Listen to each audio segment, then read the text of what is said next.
తిరుపతి ప్రజలకు ప్రతి మంగళవారం తిరుమల శ్రీవారి ఉచిత దర్శనం కల్పించాలని మాజీ ఎంపీ చింతామోహన్ డిమాండ్ చేశారు. టీటీడీ పరిపాలనా భవనం వద్ద ధర్నా చేసిన తర్వాత ఆయన మాట్లాడారు. స్విమ్స్ ఆసుపత్రిలో గతంలో ప్రభుత్వం కల్పించిన విధంగా ఉచిత వైద్యం అందించాలని కోరారు. తిరుపతి దేవస్థానం పరిపాలనా భవనం ముందు మేము రావడానికి కారణం రెండు ప్రధానమైన అంశాలు, 3 సంబంధిత అంశాలు. రాష్ట్రం విభజన జరిగే ముందు ఆంధ్రప్రదేశ్ తెలంగాణ 2 అయినప్పుడు భాగ్యనగరం తెలంగాణ వాళ్ళకి వెళ్ళింది. ఆంధ్రప్రదేశ్కి మిగిలింది టెంపులే. అంతకంటే ఏముంది? ఆంధ్రాకి ఆ పక్క రాళ్ళు, ఆ పక్క సముద్రం. తిరుమల టెంపుల్ వల్ల ఏదో మన ప్రాంతం, మన వాళ్ళకి హోదా దక్కుతుంది. ప్రత్యేక హోదా రాకపోయినా మన వాళ్ళకి కాస్తో కోస్తో అభివృద్ధి వస్తుందని అందరం ఆశించాం.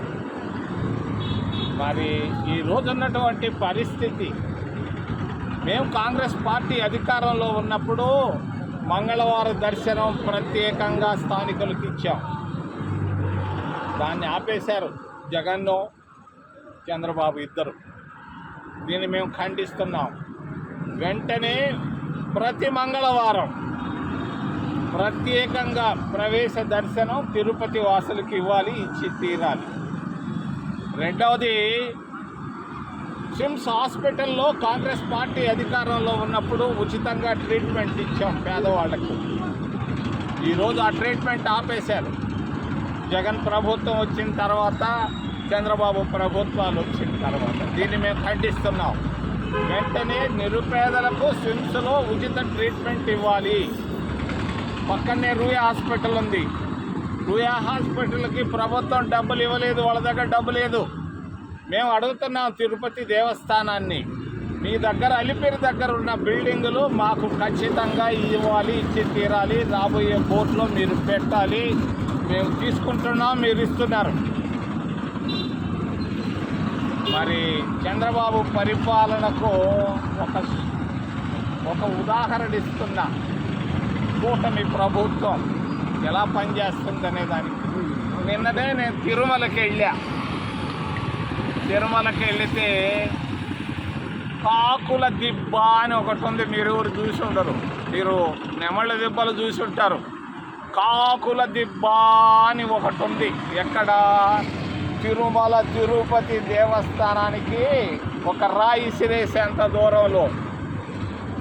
కూటమి ప్రభుత్వం మరి ముఖ్యంగా తిరుమల తిరుపతి దేవస్థానం పరిపాలనకు అది ఒక గొప్ప నిదర్శనం. కాకుల దిబ్బ పోయి చూడండి మీరంతా. నేను పోయి చూసి ఇచ్చాను. భయంకరంగా ఉంది. వెంటనే చంద్రబాబు, నువ్వు ఒట్టి మాటలు మాట్లాడబాకు. వెన్న, నెయ్యి, లడ్డు, ముద్ద ఇవన్నీ వద్దు. కాకుల దిబ్బను వచ్చి చూడు. ఆఫీసర్లు పోయి వెంటనే చూడమని నేను డిమాండ్ చేస్తున్నా. మీరు ఎలా పనిచేస్తున్నారో మీ పనితీరుకు అది ఒక నిదర్శనం. మరి మహిళా కార్మికులు, కొండపైన ఉన్నటువంటి మహిళా కార్మికులు, పారిశుద్ధ కార్మికుల పరిస్థితి ఆందోళనకరంగా ఉంది. నేను పోయి చూసి వచ్చాను, నిన్న మాట్లాడొచ్చాను. మేము ఒప్పుకోం. పారిశుద్ధ్య కార్మికులకు ఇవ్వాల్సినటువంటి జీతభత్యాలు, వాళ్ళకి ఇవ్వాల్సినటువంటి గౌరవాన్ని ఎక్కడైనా అంగుళం దక్కినా కూడా మేము వచ్చి కూర్చుంటాం మీ ఇళ్ల ముందు. జాగ్రత్త, జాగ్రత్త, జాగ్రత్త. మరి